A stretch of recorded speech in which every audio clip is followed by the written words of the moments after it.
Alors, suite et fin de la vidéo sur l'outil.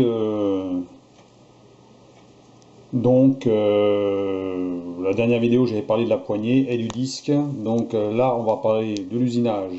Donc, du disque, le trou. Et puis, à la fin de la vidéo, donc, je fais une démonstration de cet outil. Voilà. Donc, je vous reprends pour l'usinage. Allez, à tout de suite. Donc voilà, on va usiner à la rondelle, surfacer, percer un trou au milieu.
Un petit trou de 2.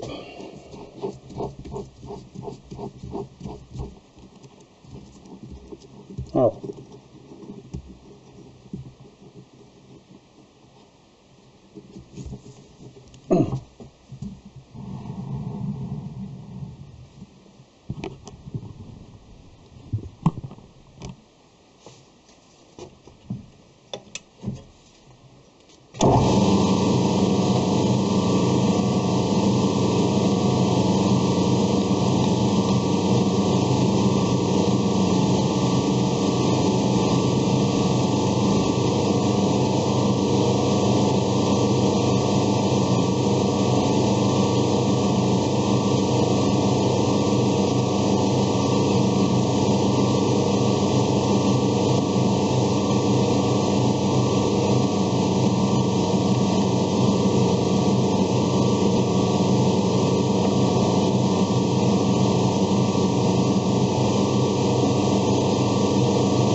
un petit chanfrein là, je sais pas s'il faut le faire parce que qu'on a bien l'arrêt de vive, faut que je passe un coup de toile.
Voilà, on va redresser l'autre face.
Voilà, je nettoie tout ça et je vous reprends après. Donc voilà pour clôturer la série de vidéos donc sur l'outil de fabrication maison. Donc voilà, donc en action, hein. Donc vous voyez, c'est pour trouver un truc sur une carte, vous voyez la carte, hein. Donc c'est bien intéressant. Quand ça tourne, c'est qu'on est dans le bon ordre. Puis quand c'est fixe, c'est que vous avez trouvé le point qu'il faut. Donc voilà. Hein, ou alors pour chercher de l'eau, c'est pas mal aussi ça, hein. Non, je plaisante, hein. En fait, c'est un fil à plomb, donc il sert à servir, donc il se sert pour mettre quelque chose bien à la verticale, hein. Donc c'est un petit peu aujourd'hui, il y a le laser, tout ça. Bon, là, on utilise l'ancienne méthode, hein. Donc le fil à plomb. Et donc ce qui est intéressant, pourquoi j'ai fait un disque comme ça et un fil à plomb de ce style. Donc vous avez le diamètre ici du fil de la masse, qui est le même diamètre que le disque. Donc c'est important, puisque quand vous disposez, c'est la partie plate qui est en bout, comme ça, sur le mur, bah, votre partie qui se trouve sur le diamètre là doit toucher. Voilà. Donc on va faire un essai, hein, grosso modo, hein, juste pour voir. Donc on se met comme ça, par exemple, là j'ai mis un 2 mètres de fil, mais là c'est pas la peine. Hein. Donc ici par exemple, mon fil à plomb touche et le disque touche. Voilà. Si vous écartez le disque au-dessus et qu'au bas ça s'écarte, c'est que vous êtes d'aplomb. Si par exemple la masse touche toujours le mur, c'est que vous n'êtes pas d'aplomb parce que le disque ne touche plus. Et l'inverse pareil. Donc voilà. Ça peut aussi servir pour régler une lunette de visée sur une carabine. Donc vous mettez le fil à plomb à une dizaine de mètres et ensuite vous mettez votre carabine bien au niveau et votre fil à plomb, ben, vous alignez le réticule à la verticale par rapport au fil. Donc ça vous permet de mettre bien vos lunettes, la lunette de visée correctement sur votre fusil. Voilà à quoi ça peut servir. Donc j'ai fait une petite poignée dessus, c'est pour mieux le tenir. Hein. Et puis plus c'est plus pratique. Voilà. Donc on peut mettre un mur d'aplomb avec ça, on peut voilà. Ça sert, c'est l'ancien système du laser, on peut dire. C'est bien à l'extérieur parce qu'en extérieur au moins même avec du soleil ça marche. Hein. Donc le laser c'est pas sûr, hein. Donc on n'est pas sûr de bien voir. Donc voilà, donc eh ben, je vous remercie pour d'avoir regardé les vidéos et puis ben, à la prochaine si toutes les vidéos vous ont plu, ben, vous mettez un petit pouce et puis abonnez-vous. Allez, à la prochaine, à plus.